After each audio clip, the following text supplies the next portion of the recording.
بلوغ المرام کی جو شرح ہے، بلوغ المرام میں جو ہم پڑھ رہے ہیں کتاب النکاح،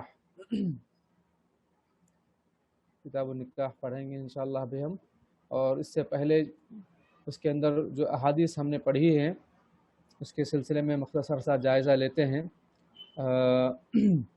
جو ابحاث ہم نے پڑھی ہے کہ کس طریقے سے نکاح کی اہمیت اور فضیلت ہے، اور کیسے لڑکے کا یا لڑکی کا انتخاب ہونا چاہیے، یہ سب باتیں آئیں، اور کس طریقے سے مبارکبادی دینی چاہیے۔ ایک مسئلہ آیا کہ بارک اللہ لک بارک علیک و جمع بینکما فی خیر، اس طرح کے، اور خطبہ نکاح کے مسئلے میں کچھ تفصیلات آئی تھی۔ خطبہ نکاح یہ مسنون ہے، اس کے بغیر بھی نکاح ہو جاتا ہے اگر کوئی خطبہ نکاح نہ پڑھے، لیکن پڑھنا اچھا ہے۔ اور اس کی جو آیات ہیں وہ آیات بھی یہاں پر پیش کی گئی ہیں۔ اور اسی طریقے سے ایک مسئلہ گزرا کہ کیا کوئی شخص نکاح کرنا چاہتا ہے کسی لڑکی سے تو اس کو دیکھ سکتا ہے؟ ہاں بالکل، اس کو دیکھے اور دیکھ کر پسند کرے۔ آج ہمارے زمانے میں یعنی لڑکا تو نہیں دیکھتا، لڑکے کے علاوہ تمام لوگ دیکھ لیتے ہیں، اس کے ماموں، لڑکے کے خالو، اور اس کے دیگر بھائی، دیگر یعنی مرد حضرات سب دیکھ لیتے ہیں، صرف لڑکا ہی نہیں دیکھتا ہے۔ یہ غلط ہے، سب سے پہلے اس لڑکے کو دکھانا چاہیے۔ ہاں یہ ضروری نہیں ہے کہ یہ لڑکا دیکھے ہی، اگر کوئی لڑکی کو دیکھنے کے لیے اپنے اپنے گھر کی خواتین، ماں بہنیں وغیرہ کو بھیج کر لڑکی کی صفات معلوم کرے تو یہ درست ہے۔ اور اسی طریقے سے لڑکی بھی لڑکے کو دیکھ سکتی ہے، وہ بھی جو ہے اپنا اختیار رکھ سکتی ہے، یہ بھی جو ہے شریعت کا حکم ہے۔ اور ایک اور مسئلہ گزرا کہ نکاح کے سلسلے میں کہ نکاح کو چھپ چھپا کر کیا جائے یا علی الاعلان کیا جائے، تو کہا کہ یہاں پر حدیث میں اعلنوا النکاح، کہ نکاح علی الاعلان کرو، اس میں کچھ لوگوں کو دعوت دو، یعنی خصوصاً جو شریعت میں ہے کہ ولی ہو اور 2 گواہ ہوں، تو 2 گواہوں کی موجودگی میں نکاح کرے۔ اور اس کے بعد آج جو مسئلہ ہم پڑھنے جا رہے ہیں اس نکاح کے متعلق، وہ ولایت کا مسئلہ ہے کہ ولی کے بغیر کیا نکاح درست ہے یا پھر ولی کا ہونا ضروری ہے، اس کے بغیر درست نہیں ہے۔ اس میں ایک جمہور کا ایک قول ہے جو صحیح ہے احادیث کے روشنی میں، اور اس میں جمہور میں یعنی ایک احناف کا جو قول ہے وہ ایک قول ہے کہ جو ہے ولی کے بغیر بھی نکاح درست ہو سکتا ہے، جبکہ عورت اپنے کفو سے شادی کر لے۔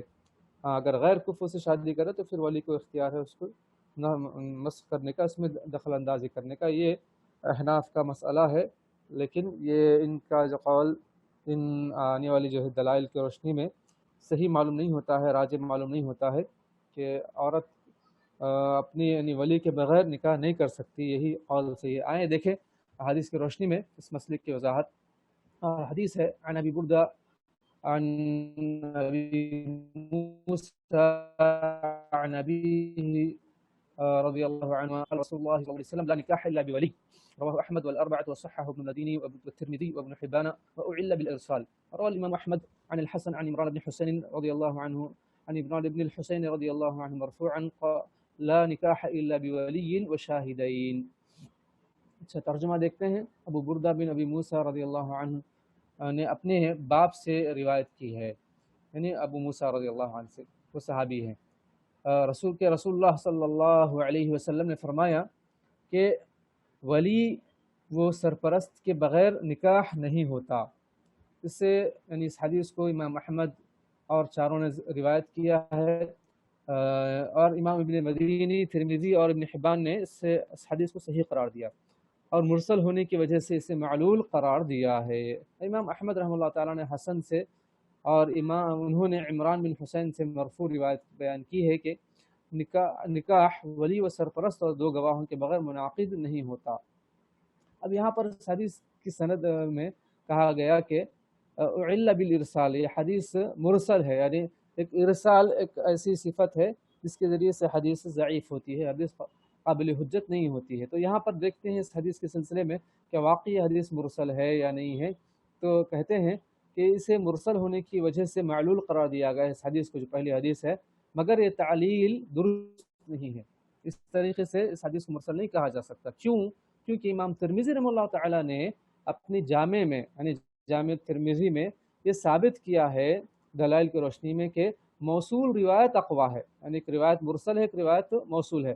تو موصول روایت کو انہوں نے قوی قرار دیا اور راجح قرار دیا ہے. لہٰذا یہ ارسال حدیث کی صحت پر اثر انداز نہیں ہوتا ہے اور نہ اس کے قابل احتجاج ہونے میں رکاوٹ کا باعث ہوتا ہے. بہرحال یہ حدیث مرسل کیسے ہوتی ہے؟ یعنی اللہ کے رسول صلی اللہ علیہ وسلم کو چھوڑ کر کوئی تابعی روایت کرے اس حدیث کو، تو وہ حدیث کیا ہے؟ مرسل ہوتی ہے. یہاں پر کہتے ہیں کہ موصول صحیح ہے، مرسل صحیح نہیں ہے. یہ جو علت بیان کی گئی حدیث میں یہ راجع نہیں ہے. اب اس حدیث کا مطلب ہم جانتے ہیں، اس کا مطلب کیا ہے؟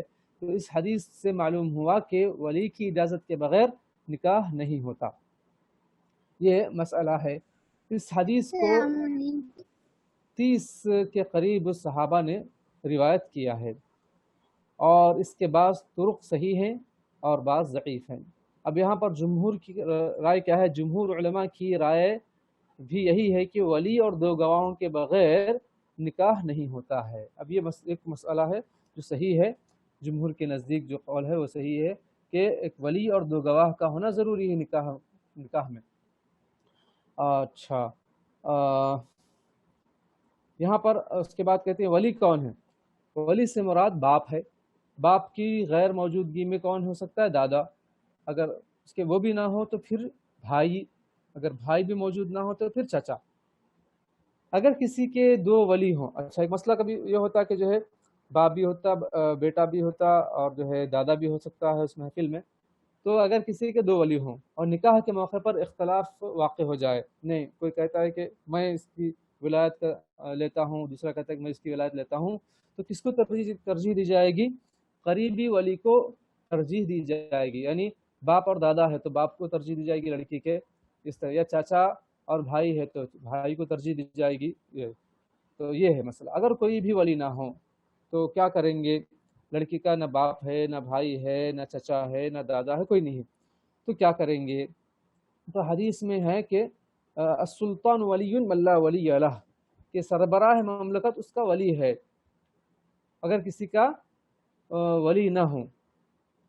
اگر دونوں ولی برابر حیثیت کے ہوں، کبھی کیا ہوتا یعنی دونوں بھی جو ہے ولی حیثیت میں برابر ہیں تو ان میں اختلاف ہو جائے تو کیا کریں گے؟ ایسی صورت میں حاکم ولی ہوگا.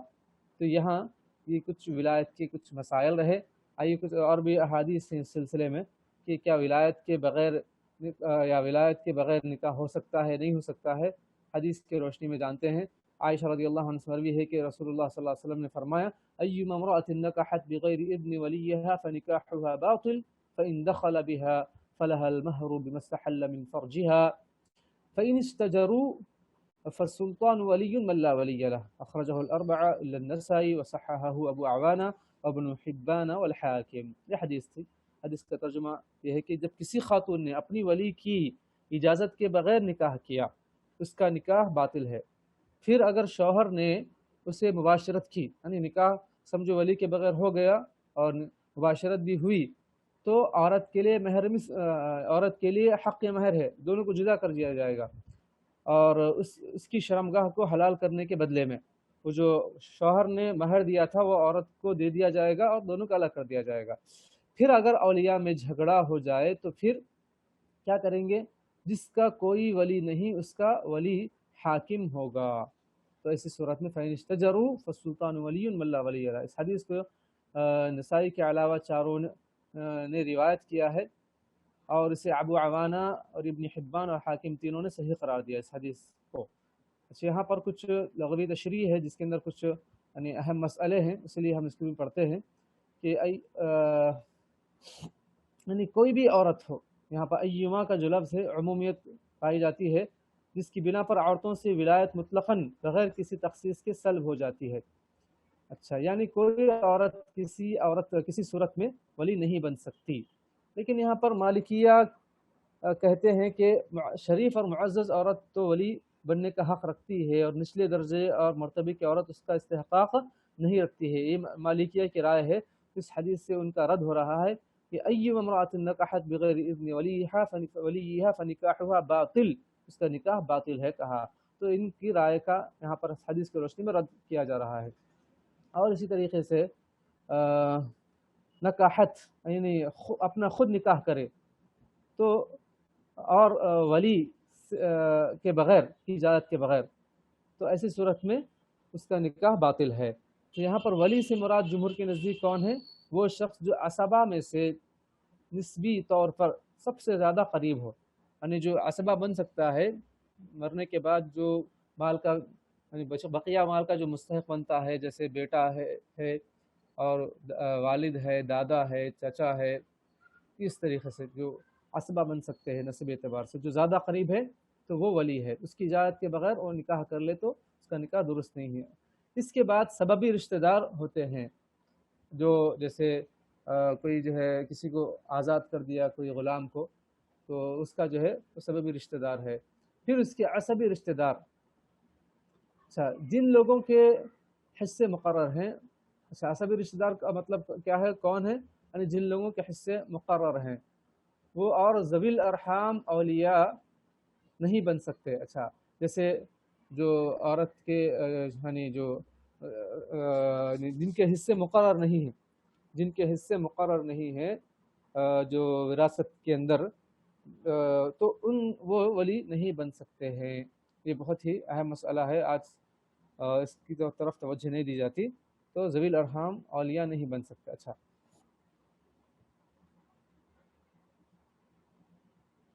کہہ رہے ہیں اشتجرو کا مطلب کیا ہے؟ یعنی اگر ان اولیاء میں اختلاف ہو جائے جو عورت کے نکاح میں معنی بن رہی ہیں، کوئی چاہتا ہے کہ اس کا نکاح کرائے، کوئی چاہتا ہے کہ نہیں کرائے، تو پھر ایسی صورت میں ان اولیاء کی حیثیت نہ ہونے کے برابر ہے اور کل عدم ہو جائیں گے، دونوں میں اختلاف ہو جائے اور ان کا حقی ولایت ساقط ہو جائے گا اور یہ استحقاق حاکم وقت کی طرف منتقل ہو جائے گا۔ جو بھی ذمہ دار ہوگا مسجد کا یا پھر اس ایریے کا جو مسلمانوں کا ذمہ دار ہے یا پھر جو حاکم وقت ہے تو وہ ذمہ دار ہوگا اس کی۔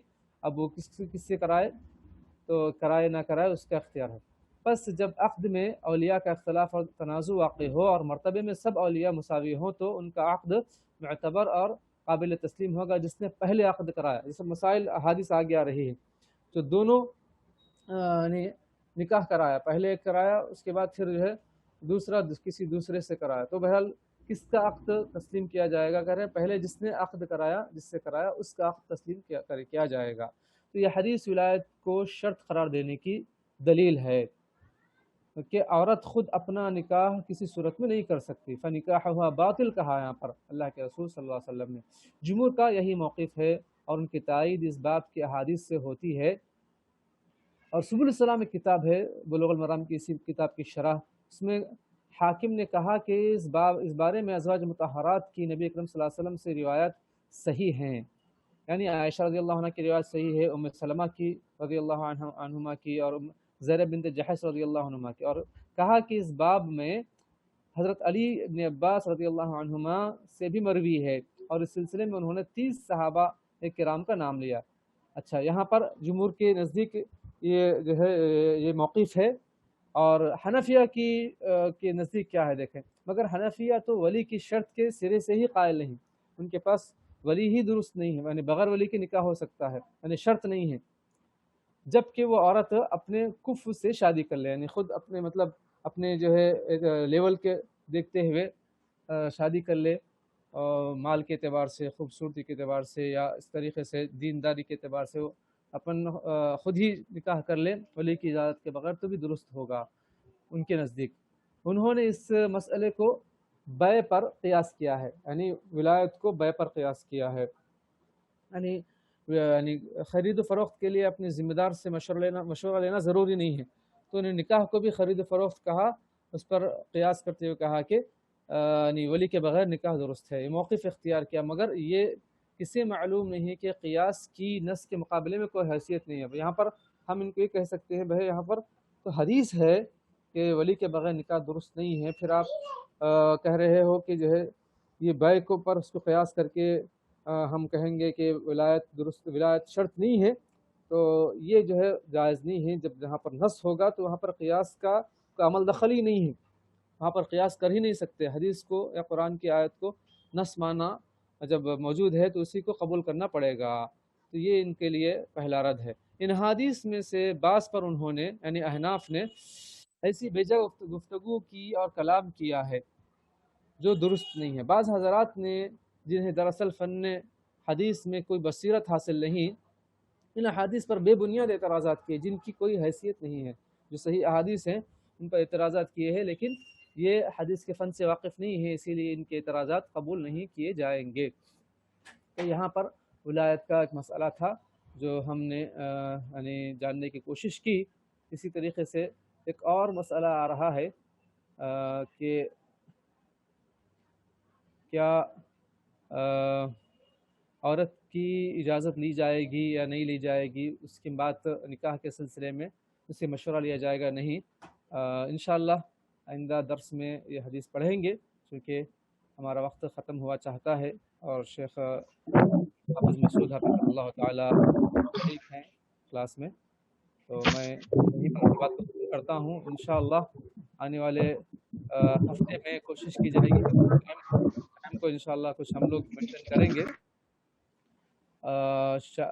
انشاءاللہ مشورہ کریں گے کہ کچھ وقت کو ہم مؤخر کریں، یعنی 7:15 یا 7:30 سے شروع کریں، کیونکہ 7:15 بجے تک بھی لوگ نہیں آئے ہیں. ایسی صورت میں وقت بہت کم ہو رہا ہے اور سلیبس بہت زیادہ ہے. انشاءاللہ کوشش کریں گے. اللہ تعالی اعلم. صلی اللہ وسلم وبارک علی نبینا محمد وعلی آلہ وصحبہ وسلم.